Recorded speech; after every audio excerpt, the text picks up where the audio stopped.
What is process synchronization? Synchronization of process. This means sharing the system resources by processes in such a way that concurrent access to shared data is handled, thereby minimizing the chance of inconsistent data. That means you have a resource, system resource.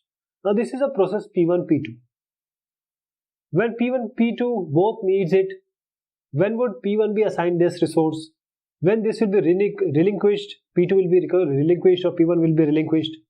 So these all things comes under the process synchronization. How to synchronize the activity of sharing the resources to the process. So maintaining the data consistency, it demands certain mechanism just in order to synchronize the execution of the processes or cooperating processes. So process synchronization is introduced or was introduced actually to handle problem that came up while multiple processes were executing. So what were the problem? This is a critical section problem. So the critical section is what? Critical section is that code segment that accesses shared variable and has to be executed as an atomic action. Okay, this is your critical section. This means that in a group of cooperating processes, there are a number of cooperating processes at a given point of time. Only one process must be executing in this section. This is the critical section. So if any two processes also wants to execute, or if any other process would want to execute its critical section, then it must wait until the first goes out of the critical section. This is a small code, as you see, do while. Here this is the entry section. So this section controls the entry into critical section and it gets a lock on the required resources. So once the entry is there, the resources will be locked. Then this is a very critical part. And now this is the exit section. The log which has been created here will be removed from the resources, and then others can come to, in the same fashion, others can also come to the critical section. Then this is the remainder section. This is the point of discussion. What is the solution to critical section problem then? The solution to this critical section problem, that it must specify certain conditions. What are the conditions it must specify? First is mutual exclusion, progress, bounded waiting. Means out of the group of cooperating process, only one process can be in its critical section at a given point of time. Only one. What is the progress? If no process is in critical section, and if one or more thread wants to execute their critical section, then any one of these threads must be allowed to get into critical section. Bounded waiting is what?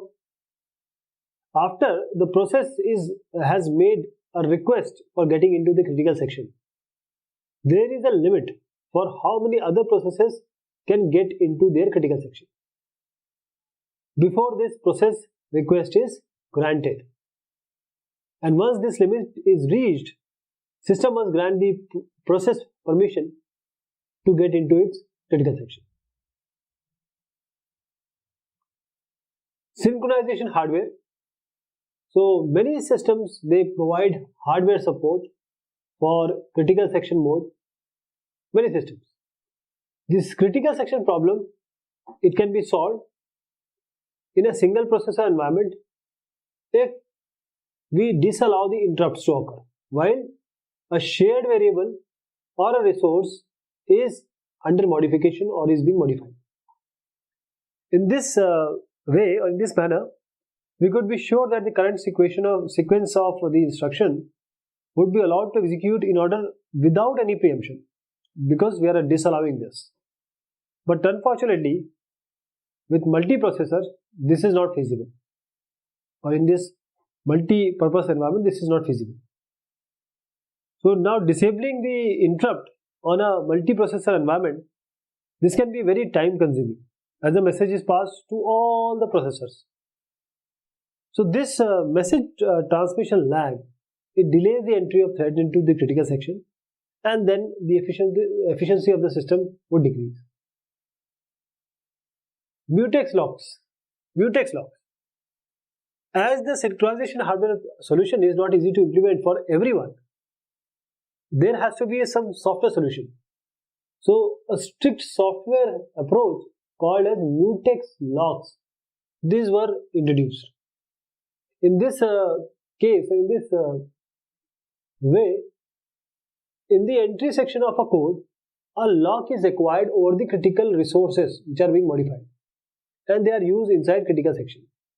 And in the exit section, the lock will be released. This is called the mutually exclusive locks. So as the resource is locked, while a process executes its critical section, hence no other process can access it because they don't have the key to the lock. Semaphores. Semaphores.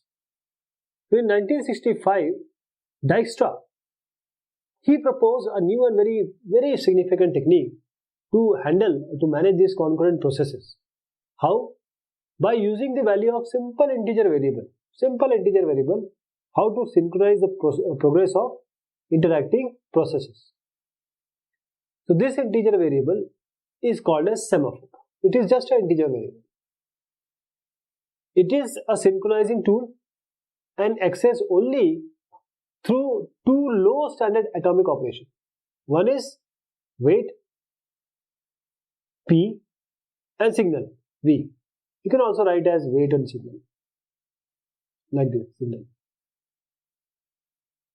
So the classic definition of wait and signal as per Dijkstra, wait is when the wait will come, it will decrement the value of its argument s as soon as it would become non-negative. Signal will increment the value of the argument s as an individual operation.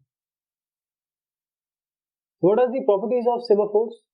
They are quite simple. They are simple integer and works along with many processes, and it can have many different critical sections. We can have many different critical sections with different semaphores, and each critical section has a unique access semaphore. Each critical section has a unique access semaphore, and we can also permit multiple processes into critical section at once if desirable using the semaphores. What are the types of semaphores? There are of two types: binary semaphore and counting semaphore. This binary semaphore is what? This is a special form of semaphore which is used for implementing the mutex or mutual exclusion. So that is why it is called mutex. So the binary semaphore is initialized to 1 and it can take only binary value 0 or 1 during the execution of the program. Counting semaphore, these are used to implement the boundary concurrency. But what are the limitations of semaphore? See, the priority inversion is a big limitation of semaphore, and their use is not enforced.